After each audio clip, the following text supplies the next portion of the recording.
Hi everyone. आज मैं ना आप लोग को जो इंटरव्यू में फ्रेशर के लिए अगर सीए फर्म में अगर कोई अपॉइंट होना चाहता है तो इंटरव्यू में कौन कौन से क्वेश्चन पूछे जाते हैं इम्पोर्टेंट, वो मैं बताने वाली हूँ।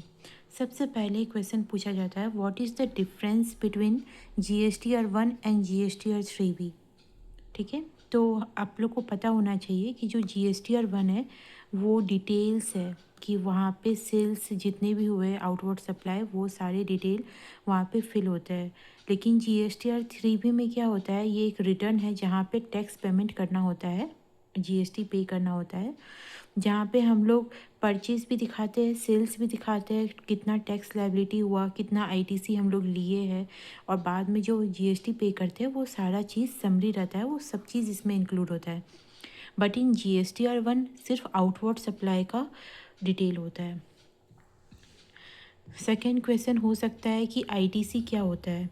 तो आईटीसी जो होता है वो जब हम लोग कुछ भी बिजनेस के लिए कोई भी परचेज करते हैं तो उसमें जो जीएसटी हम लोग पे करते हैं वो जीएसटी अगर हम लोग आउटवर्ड सप्लाई के साथ एडजस्ट करेंगे उसी को आईटीसी कहते हैं।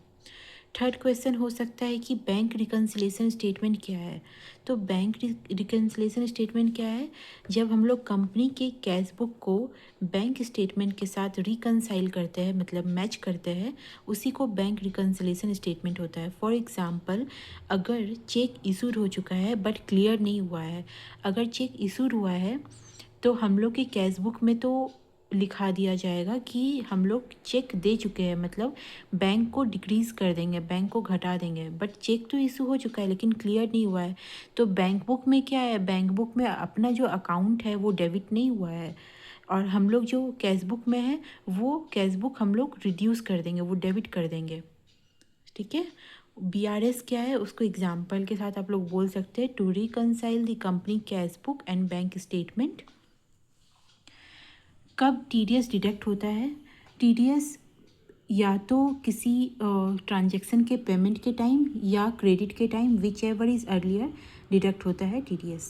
ओके, डेप्रिसिएशन क्या है, अगर value of fixed assets decrease होता है by time and by value fixed assets का वैल्यू अगर रिड्यूस होता है बाय द टाइम तो उसी को डेप्रिसिएशन कहते हैं। जर्नल एंट्री क्या होता है, कोई भी बिजनेस ट्रांजैक्शन जहाँ हर ट्रांजैक्शन में क्या होता है, एक डेबिट होता है एक क्रेडिट होता है, तो हर बिजनेस ट्रांजैक्शन को जो रिकॉर्ड करते हैं उसी को जर्नल एंट्री कहते हैं। जैसे furniture purchase at 20,000 in cash, तो फर्नीचर परचेज हुआ है, फर्नीचर अपने पास आया है, सो फर्नीचर इज़ डेबिटेड, और कैश अपने पास से गया है, फर्नीचर परचेज किए तो कैश गया है टू कैश अकाउंट। इसका गोल्डन रूल आप लोग को पता है ना, asset the receiver, asset the debit and liability the credit, और कैश और ये सब के लिए क्या है, expense the debit and income the credit. तो यहाँ पे ये जो कैश है वो रियल एसेट्स है, यहाँ पे ये जा रहा है कैश अपने पास से, सो क्रेडिट हुआ है। ट्रायल बैलेंस क्या है, ट्रायल बैलेंस यहाँ पे लेजर अकाउंट का लिस्ट होता है, डेबिट और क्रेडिट, डेबिट एक साइड होता है क्रेडिट एक साइड होता है, और दोनों का टोटल सेम होना चाहिए, इसलिए हम लोग ट्रायल बैलेंस बनाते हैं। इसका पर्पस यही होता है कि हम लोग को देखना होता है कि टोटल डेबिट और टोटल क्रेडिट इक्वल होना चाहिए। सो ये 7 पॉइंट है जो कि आपके इंटरव्यू में आ सकता है।